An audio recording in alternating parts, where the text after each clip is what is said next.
Le Vietnam. Imaginez, vous sentez la chaleur du vent sur vos joues, l'odeur des fleurs exotiques, le sable est doux et coule sous vos doigts. Vos frères, surfant sur les plages de Da Nang jusqu'au coucher d'un soleil qui, au reflet de l'eau, commence à former des étoiles dorées. Et dans la douceur du soir à Saigon, vous apercevez le sourire radieux de ces belles Vietnamiennes, aussi mignonnes que timides. La nuit tombée, c'est les balades nocturnes avec les copains de section. La tournée des bars, bien arrosée, avec du rock à fond les radios. Une fois rentré au camp, vous êtes sur un petit nuage. Vous racontez chacun votre histoire et vos conquêtes, en finissant toujours par vous demander ce que vous ferez après. Imaginant follement votre futur. Et le lendemain... Le lendemain, ce vent te brûle le visage à t'en faire des putains de cloques. L'odeur des fleurs est infestée par celle du napalm et des corps en décomposition. La couleur de l'eau n'a plus rien de doré, non. Elle est rouge, rouge écarlate, ruisselant entre les cadavres de tes frères qui baignent dans leurs tripes. Les sourires radieux cachent dans leur panier des grenades prêtes à te faire exploser d'une seconde à l'autre. Et les soirées où t'es libre, tu les passes à t'éclater le cerveau. Soit l'alcool, soit la blanche que tu t'envoies de n'importe quelle manière. Juste histoire de pas dormir la peur au ventre. On dormait pas d'ailleurs. Et on savait bien que les gars avec qui on était, c'était certain qu'on n'allait pas les revoir. Notre futur, il était proche. Tout comme la mort. Quoi? Mais tu t'attendais à quoi? Mais qu'est-ce que tu connais du Vietnam, toi? Mais qu'est-ce que tu connais de la guerre, putain? Tu crois vénérer des héros? Des hommes qui se sont battus vaillamment pour la liberté du monde, hein? Tu veux la vérité? Je vais te la donner, bordel. Ras le cul de fermer ma gueule pour garder une image propre de l'oncle Sam, avec des valeurs et mes couilles, ouais!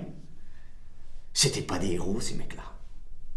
Ils ont jamais été décorés pour leur honneur ou leur bravoure, ces types-là. Juste pour leur bonne coopération.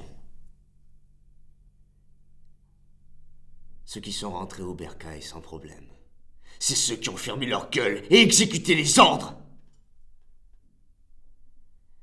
Ils voulaient répandre la démocratie. Gagner le cœur et l'esprit des Viettes, soi-disant. La vérité, c'est qu'on savait même pas pourquoi on était là.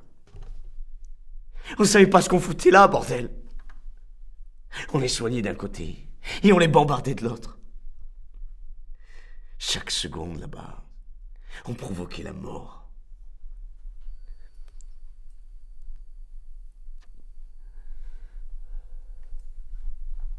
J'étais en mission pas très loin du Nord-Vietnam. On avait pour ordre de tuer tout le monde dans un village infesté de soi-disant Vietcong. Et c'est ce qu'on a fait. On a massacré tout le monde. Aucun n'était communiste. Que des victimes innocentes. Et puis, en sortant du village, comme si un espoir jaillissait de l'horreur et de tous ces cadavres, un enfant de 3 ans est sorti de nulle part, courant vers moi. Il devait probablement chercher sa mère. Et là, un Tchiaï s'approche de lui. Sort son 45 et le lui colle sur la tempe. Son yeux. Et là, je lui demande pourquoi. Il m'a regardé pendant un moment. Puis il est parti. Sans rien dire.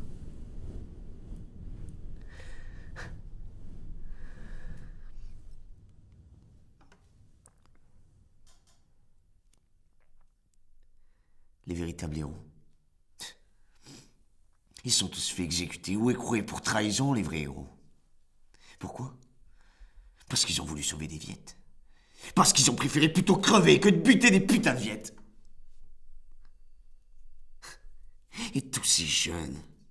Ces jeunes qu'ils prétendaient protéger et qu'ils ont envoyés sans pitié à l'abattoir. Pour soi-disant se battre au nom du monde. Ouais. Ils les ont tués, ouais. Ils leur ont enlevé leurs rêves, leur jeunesse, au lieu de s'amuser avec leurs amis, d'aller au cinéma, de faire des conneries, de flirter avec des filles. Non, non. Eux, les filles qu'ils voyaient, elles étaient humiliées, nues et brûlées vives par le napalm. Ils avaient même pas encore la barbe. C'était des gamins. La plupart savaient même pas tenir un flingue. Ils parlaient entre eux. Tous leurs projets, les rêves qu'ils avaient sur leur vie après la guerre. Des milliers par mois. Ils retournaient à notre chère patrie, dans des cercueils à la file indienne, tous identiques.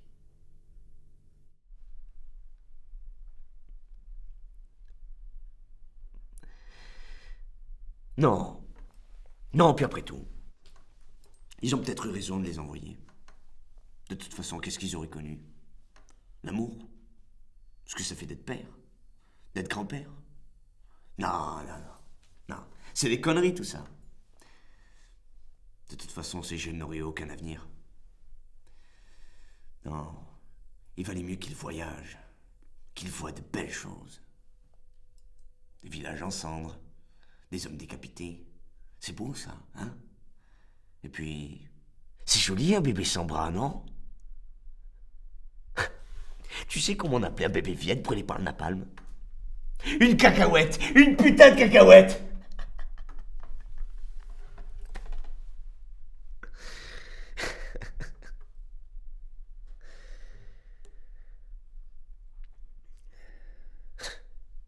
On se croyait invincible après les nazis. Mais on avait tout faux. On s'est écrasé, comme sur un rocher. C'est qu'on connaissait que dalle du Vietnam.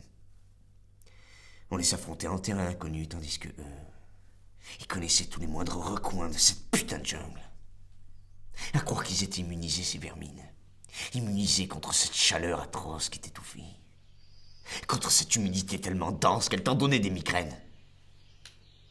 On se sentait lourd, comme drogué par la brume. Tout en s'efforçant de rester concentré, on avançait à l'aveuglette. Parfois dans des nids de Vietcong, sans jamais les repérer. Ou bien toujours trop tard. À chaque ronde qu'on faisait, on avait mal au ventre tellement on avait peur. Et de jour comme de nuit, t'avais ces putains de moustiques qui tapaient sur le système jusqu'à ce que tu te casses dans la jungle. Ou jusqu'à ce que tu craques. Et que tu hurles tout le stress de ton corps. Sauf que ça, c'était interdit. Et ton stress, tu te le gardais.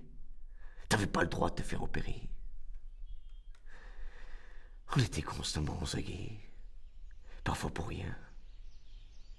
Et comme si c'était fait exprès. Comme pour te rendre encore plus dingue. Après des heures de marche, au rare petit moment où tu relâchais la pression. Ils sautaient dessus à coups de kalachnikov en hurlant, ces fils de pute. Des chiens hystériques. Ils étaient une poignée. Mais même en sous l'ombre, ils faisaient flipper. On était piégés comme des putains de rats. La jungle, ouais. C'est peut-être elle qui nous a rendus fous. Ah putain! Tu veux une anecdote immonde? Bien sûr que tu la veux, espèce d'enfoiré. À un moment, bien après le début de la guerre, t'avais des rumeurs à propos d'une nouvelle arme. Tout le monde en parlait, mais sans vraiment savoir ce que c'était. En fait, les hauts gradés n'étaient pas satisfaits de notre premier napalm. Pour eux, il fallait que ça brûle plus, que ça fasse plus de dégâts. Alors ils ont fait remonter l'info jusqu'à Washington. Et là, la science en est donnée à cœur joie. Rapidement, les scientifiques ont commencé à se creuser la tête pour transformer notre premier napalm en une version plus visqueuse. Un napalm seconde génération qui collerait mieux à la peau des Viettes. Un véritable succès. À peine touché, ils pouvaient faire ce qu'ils voulaient, putain. Ils cramaient jusqu'à l'os. Comme quoi, ils guérissaient pas les maladies. Et que Dieu les bénisse. Ça, ils savaient faire.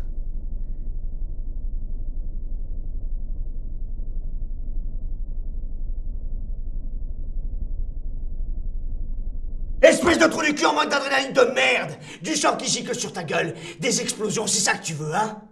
La violence, tu la bouffes avec tes pop-corn!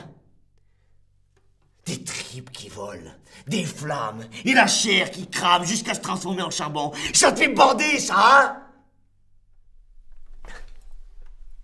Putain, si t'avais été là. La vérité, c'est qu'on se chiait tous dessus. On n'en pouvait plus. On voulait tous rentrer. On pouvait pas pendant des jours et des jours.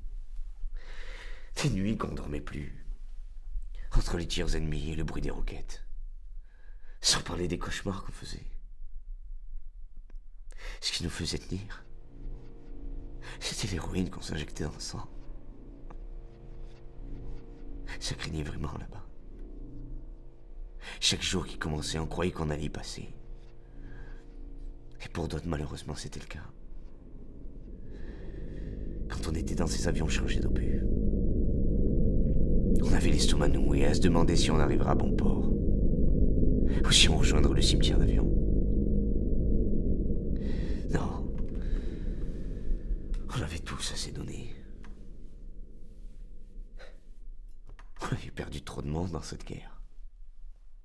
Des sections entières décimées. On était dans une cage. Une putain de boucherie. Tandis que eux... Ils étaient bien à l'abri, eux. Ils nous ont laissé crever sous les bombes. Alors qu'ils étaient affalés dans leur grand fauteuil à préparer les pages de l'histoire qu'on vous enseignait. Et vous savez, le plus drôle, c'est que les Noirs américains qui étaient avec nous au Vietnam, ces Noirs qui combattaient sous le même drapeau que nous et qui se faisaient trouer la peau par des bridés, comme nous, ils savaient pas encore qu'au même moment aux États-Unis, des Noirs luttaient contre le racisme et qui se faisaient casser le cul par les flics et l'armée américaine pour ça. Ouais, l'armée américaine, ouais. Celle qui défend la liberté. Je t'en ai parlé, je crois.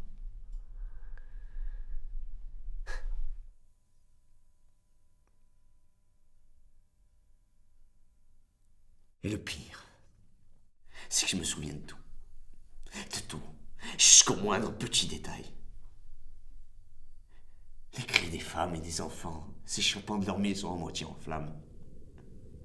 Les hurlements de nos frères qui avaient leurs jambes arrachées par les mines. Ils étaient encore vivants. Ils rampaient dans les décombres en nous suppliant de les achever. Sauf que parfois, on n'avait pas la force.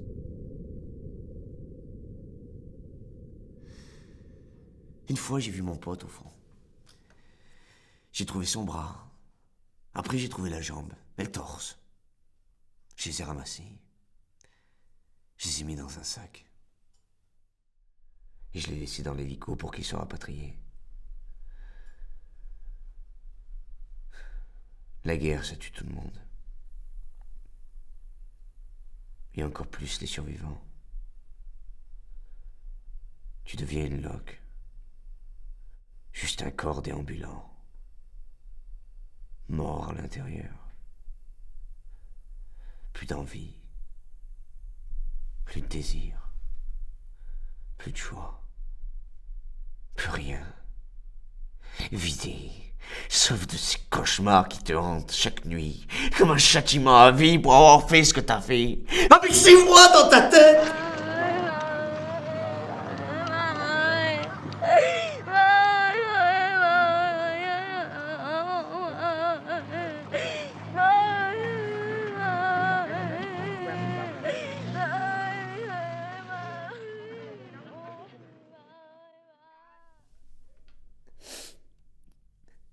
Et tu sais pas, toi.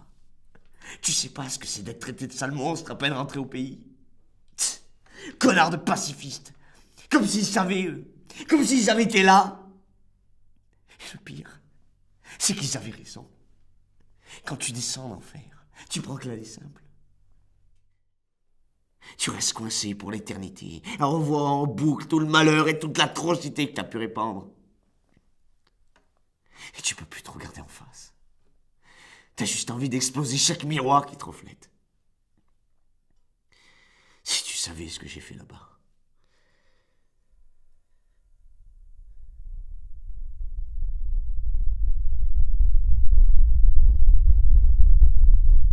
J'étais comme possédé. Lucifer en personne n'aurait pas eu l'imagination que j'ai eue. J'en débordais, putain. Les détails. Ok. Dans la journée, on avait attrapé une Vietnamienne dans cette putain de forêt poisseuse. Une Viet Cong. On l'avait emmenée dans un endroit bien tranquille près du campement. La fille était là, ligotée à une chaise et bâillonnée. Toute la section était présente. Et tout le monde l'a fixée, en silence. Alors je me suis avancé vers elle, doucement. Je l'avais même pas encore touchée qu'elle commençait à se débattre. Elle n'avait pas bouffé les rations qu'on lui avait données. J'ai commencé à lui caresser le visage, à passer mes mains dans ses cheveux. Elle était toute douce, une vraie poupée. Mais elle chialait. Cette conne commençait à se pisser dessus. Tout le monde autour s'est mis à se marrer tellement c'était dégueulasse. Elle avait peur. Et moi, j'en avais les frissons. Ensuite, je me suis reculé, pas à pas. J'ai ouvert doucement le holster de ma cuisse. Puis j'en ai sorti mon 45 en ivoire, délicatement. Là, elle a commencé à s'affoler. Elle s'est mise à hurler à travers son chiffon pour me supplier d'arrêter. Alors moi, tout en levant mon flingue, je l'ai regardé, droit dans les yeux, pendant 5 bonnes secondes. Et là, bam! Je lui ai collé une balle dans le genou. Je lui ai éclaté sa rotule. Elle criait comme un porc à l'abattoir. Mais je me suis pas arrêté là. J'ai visé soigneusement. Et bam! Je lui ai arraché l'oreille. Elle a gueulé, putain. Elle essayait de se tenir l'oreille comme elle pouvait. Mais elle n'y arrivait pas, c'était excellent. Alors moi, pour l'aider, je lui ai éclaté ses doigts. Plein de morceaux partout. Elle avait encore la force de crier. Quand elle a fini de s'épuiser, elle m'a regardé à nouveau en gémissant. Et là... Bam, bam, bam, bam, bam! J'ai quasiment vidé mon chargeur sur son torse. Mais j'ai gardé une balle. Une dernière balle. Pour lui foutre dans la gorge. Pour la voir se pisser de son sang. On était tous fascinés. Alors bien sûr, elle était morte. Mais j'en voulais encore. J'ai fait sauter les boutons de sa chemise, un à un avec mon couteau. J'ai plaqué ma lame froide contre son ventre chaud et humide. Et je l'ai ouverte, du vagin jusqu'à la poitrine.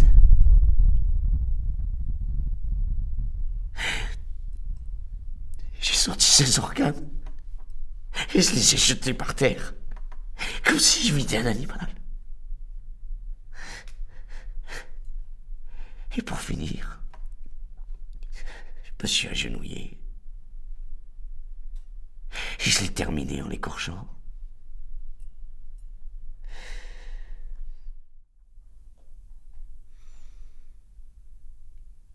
Ensuite, je me suis levé J'ai regardé chaque soldat, droit dans les yeux. Et je suis parti. La laissant là, comme un avertissement.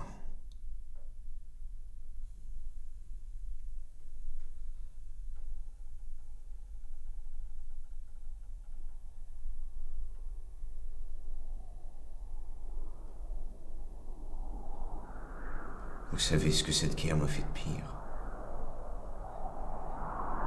C'est de m'avoir laissé en vie.